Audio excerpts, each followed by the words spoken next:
इस वीडियो को देखिए दोस्तों, ये कोई रामलीला मैदान या इंडिया गेट नहीं है। ये लिटरली एक एयरपोर्ट है जिसकी टर्मिनल बिल्डिंग के अंदर लोग प्रोटेस्ट मार्च निकाल रहे हैं।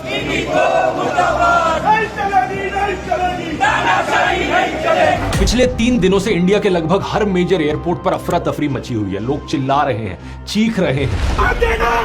3 बजे से जवाब पूछ रहे थे तो। हालत बहुत बुरी है और इसके पीछे इकलौता कारण है एक कंपनी, इंडिगो, जो कि देश की सबसे बड़ी एयरलाइंस है। पिछले 3 दिनों में इंडिगो एयरलाइंस की लगभग 1450 फ्लाइट्स कैंसिल हुई हैं और कई हजारों फ्लाइट्स डिले हुई हैं। इसकी वजह से लाखों पैसेंजर्स देश भर में एयरपोर्ट पर फंसे रहे। कई यात्रियों को पूरी रात एयरपोर्ट पर गुजारनी पड़ी। जवाब में एयरलाइन एक के बाद एक बहाने देती रही और ढंग से कोई इंफॉर्मेशन कम्युनिकेट नहीं की। सवाल यह है कि देश की सबसे बड़ी एयरलाइंस इस तरीके से अचानक से कैसे कोलैप्स हो गई। इसके पीछे कारण है इंडिगो की मिसमैनेजमेंट और शायद से सरकार को ब्लैकमेल करने की। कुछ समय पहले की बात है दोस्तों, डीजीसीए ने नए flight duty time limitation rules बनाए जिससे पायलट्स और क्रू को प्रॉपर रेस्ट मिल सके और पैसेंजर्स की सेफ्टी बेटर हो सके। इन नए रूल्स के अनुसार पायलट्स और क्रू के लिए वीकली रेस्ट पीरियड 36 घंटे से बढ़ाकर 48 घंटे कर दिया गया और डेली वर्किंग आवर्स 8 घंटे किए गए। इसके अलावा नाइट लैंडिंग्स को 6 से घटाकर 2 कर दिया गया। इन रूल्स का मतलब है कि अब सेम नंबर ऑफ फ्लाइट्स को ऑपरेट करने के लिए एयरलाइंस को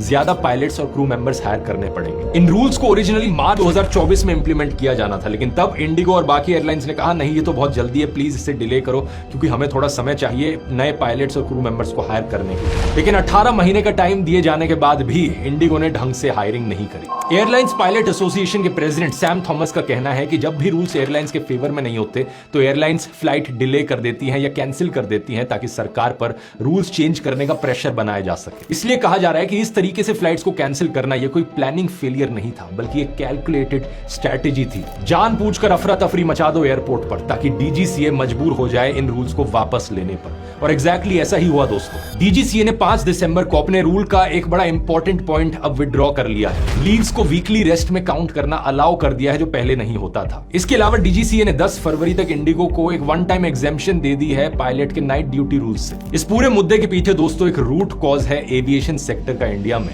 एक मोनोपोली या डुओपोली बन जाना। आज के दिन इंडियन एविएशन के मार्केट में इंडिगो का मार्केट शेयर 65% पर है और एयर इंडिया का 30%। इन दोनों के अलावा लगभग सारी एयरलाइंस खत्म हो चुकी हैं। तो आज के दिन अगर एक पैसेंजर खड़ा होकर बोले कि मैं इंडिगो को बॉयकॉट करना चाहता हूं, ये लिटरली पॉसिबल ही नहीं होगा। ये बड़े अफसोस की बात है दोस्तों, क्योंकि आज से 20 साल पहले ढेर सारे ऑप्शंस हुआ करते थे। Go Air, air Asia, jet airway, spice jet, Kingfisher airlines, एक समय पर इतनी सारी एयरलाइंस होती थी, कंज्यूमर्स के पास चॉइस थी। लेकिन इस मौजूदा सरकार की पॉलिसीज की वजह से देश का ऑलमोस्ट हर एक सेक्टर मोनोपोली या डुओपोली की तरफ बढ़ता जा रहा है और ये कंज्यूमर्स के लिए बिल्कुल भी अच्छी खबर नहीं है।